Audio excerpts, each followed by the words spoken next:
A continuación, Minuto a Minuto. Cuando el instante...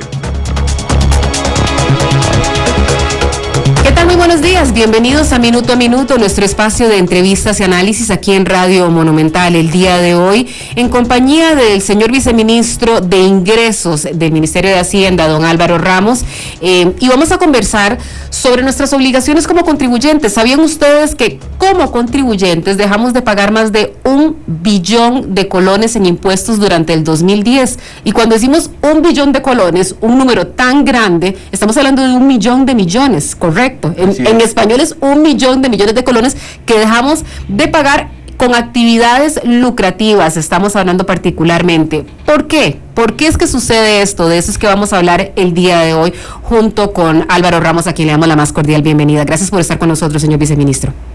Buenos días, doña Michelle. Es un placer para mí estar aquí con ustedes y para compartirle toda la información que necesiten saber sobre el estudio de evasión y elusión, es decir, incumplimiento tributario, que sí supera el billón de colones, como bien apunta usted. Creo que sería útil para comenzar el definir qué es evasión y qué es elusión, porque muchas veces se usan las palabras de manera indistinta. Entonces, si pudiéramos definir de una manera muy amigable, claro, qué es evasión y qué es elusión. Como no, doña Michelle, vea, elusión es el legal, es el espíritu de la ley espera que usted pague tanto, pero usted mediante mecanismos legales logra pagar menos, por ejemplo, mediante planificación financiera, mediante fragmentación de sus ingresos. Hay una serie de técnicas que se pueden usar para reducir su cumplimiento tributario, pero no están en el espíritu de la ley. Es totalmente legal, pero no está en el espíritu de la ley. El espíritu de la ley era que usted pagara cierto monto. Ahora, por ejemplo, en buena teoría, el 30% de las utilidades de las empresas se deben de entregar al Estado como parte del impuesto sobre las utilidades de las empresas. Pero las empresas al final pueden, digamos, disimular muchas de sus utilidades como otro tipo de gastos. Y eso está permitido por ley, pero porque a veces es muy difícil diferenciar si ese gasto genuinamente fue un gasto. Okay. Pero esto no es evasión como tal, porque hay portillos en las leyes que permiten decir esto fue un gasto. Y las empresas gastan cantidades importantes y considerables de dinero pagándole asesores que con muchísima pericia hacen este trabajo de elusión. Exactamente. Ahora, evasión, ahí sí, eso es lo que tal vez indigna aún más a la gente, que es la evasión descarada. Por ejemplo, en venta casi no podemos hablar de elusión como tal, porque en ventas es el 13% para la gran mayoría de los productos, fuera de la canasta básica y de ciertos servicios que no pagan, pero entonces cuando un comerciante no entrega ese impuesto de venta, estamos hablando de evasión. ¿Por qué? Porque aquí el comerciante ni siquiera es el contribuyente es usted como consumidor. Usted es la que pagó ese impuesto cuando le compró un producto del comerciante. El comerciante lo retiene en el momento que se hace el pago, digamos. Así es. Y entonces cuando ese comerciante no nos traslada a nosotros ese pago que hizo, pues está incurriendo en una falta grave y es evasión. Análogamente, ahí sí, tal vez en muchos casos el contribuyente puede estar, usted como consumidor, cuando le dice, miren, no me dé la factura, y no pagas el impuesto tampoco, me das una rebajita, y de repente esa rebaja viene del fisco. ¿Qué problema? Eso se llama evasión directamente. Qué dicha que lo menciona. Justamente esta semana tomé unos días de descanso junto con la familia y he de decir que lo disfruté muchísimo, pero me molestó de sobremanera y hasta lo puse en Twitter. Y estoy hablando de Malpaís con el cariño para la gente que trabaja y que vive en Malpaís. Creo que tienen un lugar extraordinariamente hermoso con muy malas carreteras, pero no hay derecho a reclamar que hace falta mejores carreteras cuando de manera consistente en 4 o 5 negocios en los que entré, a la hora de pagar la factura por el almuerzo, la cena y demás, nunca me dieron una factura, me dieron de esas que venden en la librería. no eran timbradas, no venía en ese caso con el número de la cédula jurídica, ni mucho menos. Yo decía, ¿me puede regalar una factura? Y uno lo pedía, uno no está acostumbrado a eso. Yo por lo menos lo pido porque además, como consumidor, a mí me sirve porque yo puedo también, de alguna manera u otra, acreditar eso a la hora de presentar mi declaración de impuestos. Ajá. Pero eso es algo a lo que estamos muy acostumbrados los costarricenses y lo vemos como algo muy tranquilo. Hablemos tal vez, don Álvaro, del tamaño de la evasión. Aquí en el estudio que ustedes hacían, dice que en el caso del impuesto sobre la renta se debió haber cancelado un 90% más de los 16.390 millones de colones recaudados ese año. De hecho, bueno, suena mal, pero en realidad es aún peor que eso, porque cuando hablamos de 90% de evasión, elusión, incumplimiento, para no estar dando tanta vuelta, de incumplimiento de alguna manera en renta de profesionales, ¿verdad? Estaríamos hablando de que los profesionales liberales y otro tipo médicos, abogados, ingenieros. Sí, pero no solo eso, también hay que tener cuidado cuando uno habla de personas físicas con actividad lucrativa, que es el término tal vez un poco engorroso, que nos engloba todo esto. Estas personas también pueden ser pequeños comerciantes que nunca abrieron una cédula jurídica formal, sino que el negocio es de ellos. Por ejemplo, sabemos del caso de un par de gasolineras que están en esa situación. Una gasolinera con esa figura. Sí, que la persona reporta todo el ingreso de la gasolinera como ingreso de él, digamos, como ingreso personal. Sí, que de hecho no es una situación correcta, pero bueno, digamos que se presentan ese tipo de situaciones. Entonces, para ser más precisos, este grupo de gente no es que tendrían que haber sido 90% más de los ingresos, sino que del total de ingresos el 90% no se pagó. En otras palabras, tendría que haber sido 10 veces la cantidad del dinero que nos entró. En vez de 16.000 millones, tenían que haber entrado 160.000 millones.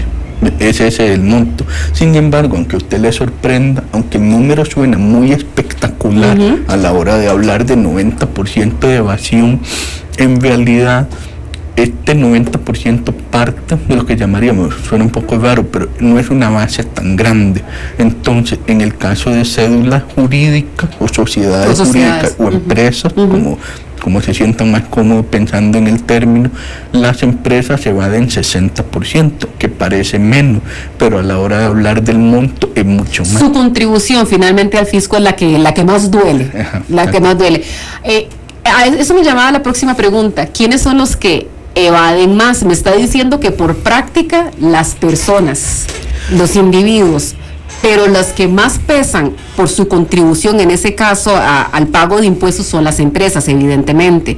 ¿Qué está haciendo el Ministerio de Hacienda para tratar de contrarrestar y también para penar algo que me parece finalmente tan reprochable como es la evasión o el incumplimiento, independientemente del tipo que sea? Por supuesto, doña Michelle, vea, en realidad las personas no son las que más incumplen, porque cuando hablamos de 90% son personas físicas con actividad lucrativa, pero en Costa Rica la gran mayoría de las personas en realidad son asalariados, y los asalariados sí tienen un monto muy bajo de evasión, que es la famosa historia. Se lo descuentan de su salario y no pasa nada. Y se acabó. Entonces, afortunadamente, ese mecanismo permite que la evasión en personas físicas asalariada es baja. Estamos hablando de los no asalariados, los patronos, los dueños de pequeñas empresas, los profesionales liberales que no están asalariados.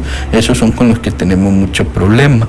Ya hay muchos de estos grupos identificados. Lo que pasa es que ya cuando estás hablando de 90%, prácticamente apuntas a cualquier lado y ahí está, pegas. Sí, claro. Pero volvemos a lo mismo.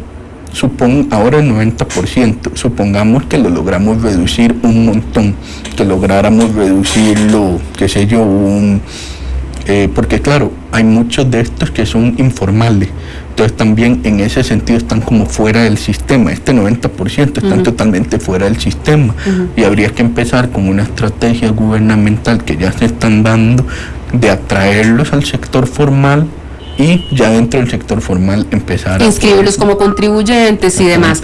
Don Álvaro, yo creo que sería muy importante que cuando uno habla de un número tan grande como 1,1 billones de colones, entiendo que es cerca del 6% del Producto Interno Bruto del país. ¿Qué se puede hacer con esa cantidad de dinero que un grupo de contribuyentes eligió o decidió no pagarle a la administración? ¿Qué se puede hacer en este país con esa cantidad de dinero? Sí, tal vez ahí lo que hay que tener cuidado, doña Michelle, es en realidad de este 6% del PIB, un poco menos de 6%, es muy poco lo que se puede recuperar. ¿Por qué? Porque incluso en países muy avanzados, Alemania, Estados Unidos, la evasión sigue siendo alta. ¿De cuánto? Pues podemos estar hablando de 15%, 20%, dependiendo del tema. Por ejemplo, en el caso de el impuesto de venta, la evasión es 29%, que representa aproximadamente un 2% del PIB. Ahora, entonces usted me diría, qué barbaridad, reduzcamos eso un momento. Por ejemplo, en países parecidos al nuestro, nosotros ya estamos por debajo del promedio de evasión. Es decir, si usted toma un República Dominicana, un Panamá, de repente la evasión es todavía más. Ahora, hay países que están mejor y nosotros deberíamos aspirar a ser como los países. A tenerlos como referencia, claro. Exactamente. Pero entonces hay ciertas limitaciones. Por ejemplo, países como Uruguay tienen un 24% de evasión, Argentina tiene un 21% de evasión.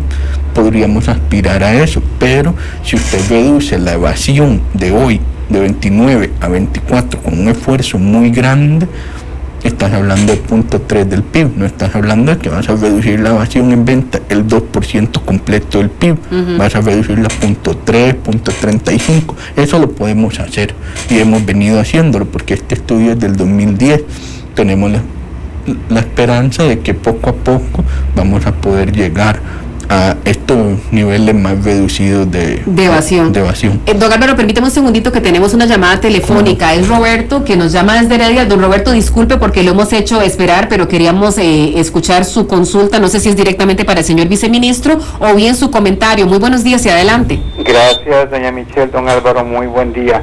Don Álvaro, yo creo que uno de los copartícipes y corresponsables de tanta evasión es la misma tributación. Y le voy a poner un ejemplo muy claro. El año pasado estábamos reunidos 5 empresarios de San Isidro de Heredia. Llamamos uno a uno con un lapso de 5 o 10 minutos a tributación en Heredia. Pusimos denuncias respecto a que en el cantón prácticamente aquí son alérgicos a dar facturas.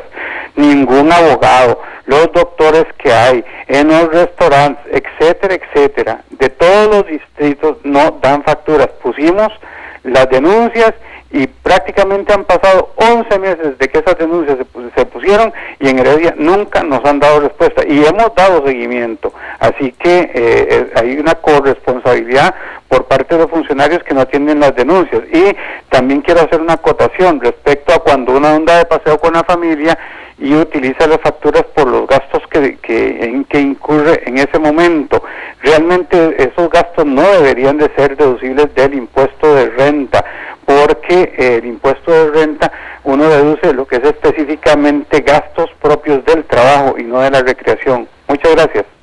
Le agradezco mucho. Nada más para claridad, don Roberto, yo no lo estoy utilizando para efectos de trabajo esto. Siempre guardo las facturas como algo mío. Necesito tener controles de los gastos que realizo y en todo caso, independientemente que me sirvan o no, siempre pido facturas. Es el mismo caso, por ejemplo, en los gastos médicos. Yo sé que no me sirve para llegar y deducirlos, pero siempre pido factura independientemente, es algo que acostumbro a hacer. Sí me parece importante, señor viceministro, también resaltar lo que dice don Roberto. Los empresarios son reacios a dar facturas, se hace la denuncia como tal, pero la respuesta a veces no llega y entonces allí apunta la corresponsabilidad de la administración como tal. Sabemos que esto es un esfuerzo grande que se tiene que hacer, pero uno esperaría respuesta también fuerte por parte de la administración porque nos conviene a todos que haya una buena recaudación. Claro, no, efectivamente, doña Michelle, el problema es, claro, digamos, hablemos de nuevo, tal vez para concentrarnos, 90% de evasión, estábamos hablando, apunto a tal lado y casi que con certeza pego.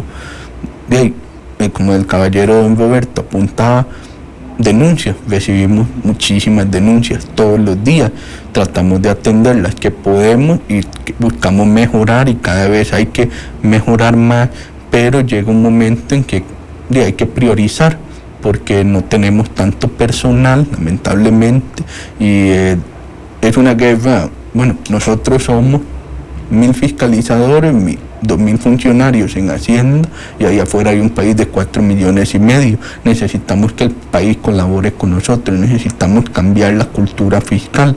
Estoy de acuerdo, hay que atender las denuncias, pero en realidad me parece que estratégicamente es mucho más desgastante estar atendiendo denuncias puntuales, aunque hay que hacerlo, que más bien ir tratando de buscar un esquema donde usted apunta ciertos comportamientos muy riesgosos y empieza a buscar reducirlos. Me parece que esa estrategia da más frutos en el largo plazo. Ahora, hemos renunciado, o la administración ha renunciado, vimos por ejemplo durante algunos meses y bajo la administración del anterior director de tributación directa, una guerra frontal contra la evasión.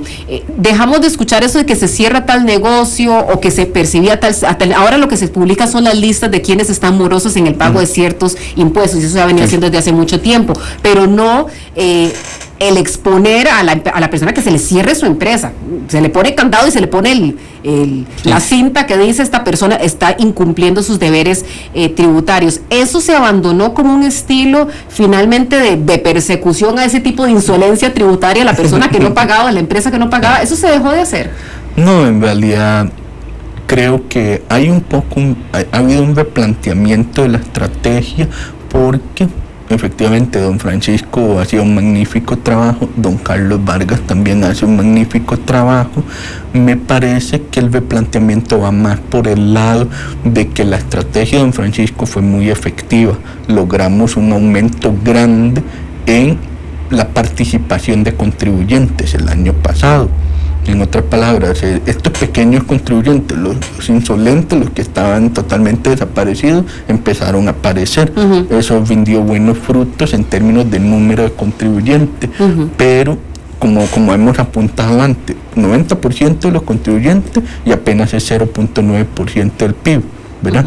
De los contribuyentes físicos, y de repente 60% de las empresas, y estás hablando de casi 4 puntos del PIB. Entonces, ahí se vuelve casi 3 puntos del PIB. Entonces ahí se vuelve muy importante, donde al golpear con los pocos recursos que tenemos logramos recobrar más. El mismo don Francisco desde antes de irse ya venía diciendo hay que replantear un poquito el esquema, la estrategia, porque nos sirvió esto, o sea, todo va sirviendo, todas son acciones que van cubriendo, por así decirlo, el hueco más grande que tenemos en ese momento, o el cuello de botella que tenemos. Se había detectado que había muchos contribuyentes omisos del todo, la mayoría pequeñitos. Ya hemos empezado a recuperar terreno ahí. Ahora me parece que las baterías van más enfocadas, a un esfuerzo en tributación, que no es el Viceministerio de Ingresos, no es solo tributación. En tributación me parece que va más enfocado a reforzar la parte tecnológica, la parte de grandes contribuyentes. Estamos muy enfocados en eso, a mejorar más procedimientos, trabajar un poquito en la plomería interna del ministerio, tecnológica y administrativa, y con eso, digamos, después tener un esfuerzo más claro hacia los contribuyentes. Y luego, segundo punto, también estamos trabajando mucho en aduanas y en la policía de control fiscal, en generar más sensación de control del país, del contrabando, de que no haya productos. Por ejemplo, usted habrá visto que en los últimos días se han decomisado muchísimos cosméticos, licores y demás. Imagínese qué torta una muchacha joven que se ponga uno de estos cosméticos que quién sabe qué tiene y se le daña la cara o algo. Una alergia, lo que fuera. Exactamente. Entonces, hemos tratado de empezar a imprimirle una idea que es más importante, generar una sensación de control, que la de, obviamente es importantísima la recaudación, pero tenemos la impresión de que generar control, generar riesgo, que si usted está haciendo algo malo lo vamos a pescar tarde o temprano. Eso al final tal vez sea más efectivo que atender denuncias puntuales.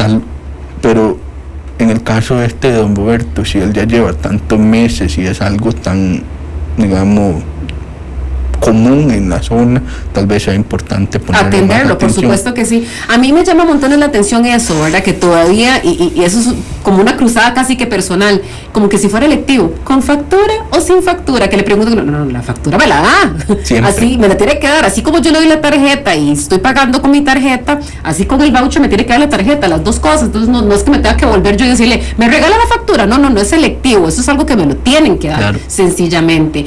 Me llamó mucho la atención en los datos que ustedes dieron a conocer hace unos cuantos días, que hablaban de, en el caso de los asalariados y pensionados, que la evasión llega a casi un 12%. Ajá. En el 2010, según los datos provistos por Hacienda, pagaron 191.000 millones de colones cuando debieron haber pagado al menos 216.600 millones de colones. ¿Cómo hace un asalariado para poder evadir el pago de algo que más bien casi que automáticamente a mí todos los meses me bajan y me llega la coletilla, impuestos sobre la renta tanto? Claro. ¿Cómo hace un asalariado para evadir? ¿Estamos hablando de subdeclaración entonces de los ingresos de esos asalariados o cuál es el mecanismo? Ingresos adicionales. ¿Cuántos asalariados no conoce usted que hacen un trabajito los fines de semana y les dan una chambita, como diríamos? El camarón. El famoso camarón. Exactamente. Entonces usted trabaja entre semana a tiempo completo, pero de repente hace una chambita el fin de semana. ¿Cuántos de esos están declarando?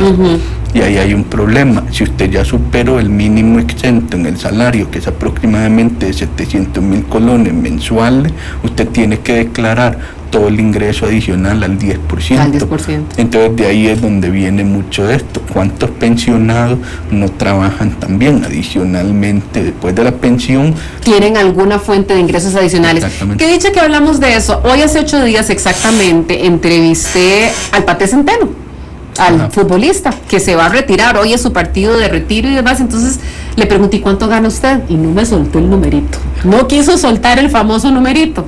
Y yo le preguntaba, ¿usted es parte de esa industria que me parece muy malo, que subdeclara ingresos, que dicen que ustedes ganan, qué sé yo, 600.000 colones, cuando Dios sabe que para poder tener un estilo de vida como el que ustedes tienen, hay que tener buenos ingresos? No son ganan 400.000 pesos para poder tener el carro de la marca que usted tiene, viajar como usted viaja, tener la casa que usted tiene. Y entonces me dice, no se declara todo. Es que hay dos contratos. ¿Cómo dos contratos? Un contrato profesional y otro por derechos de imagen. Esa es la chambita extra que no está declarada.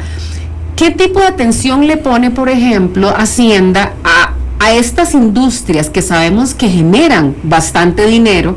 Estamos hablando de asalariados, sí, reciben un salario X, pero que no están declarando el 100% de sus ingresos. En este caso, los derechos de imagen, que es la parte gorda del fajo de billetes. ¿Qué pasa en esos casos? Sí, bueno, ahí no puedo hablar de casos de contribuyentes específicos, sí, no podría hacerlo, me está vedado por ley además, pero me da la impresión de que desde el periodo de don Francisco vienen esfuerzos grandes por identificar este tipo de situaciones donde la vivencia de la persona, el estilo de vida diverge mucho de la declaración que están haciendo de sus ingresos. Tenemos un problema muy grande en Costa Rica, ya desde el punto de vista legal, que ahí era lo que hablábamos de la elusión.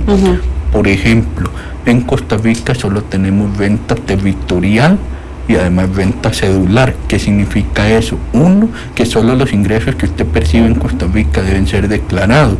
Si usted percibe un ingreso fuera de Costa Rica, no lo tiene que declarar. Primer problema, porque entonces ahí, si usted trabaja para una empresa multinacional o que tenga vínculos con empresas multinacionales, existen muchas facilidades para que muchos de sus ingresos simplemente se los depositan en una cuenta en el exterior y se reportan como pagos en el exterior.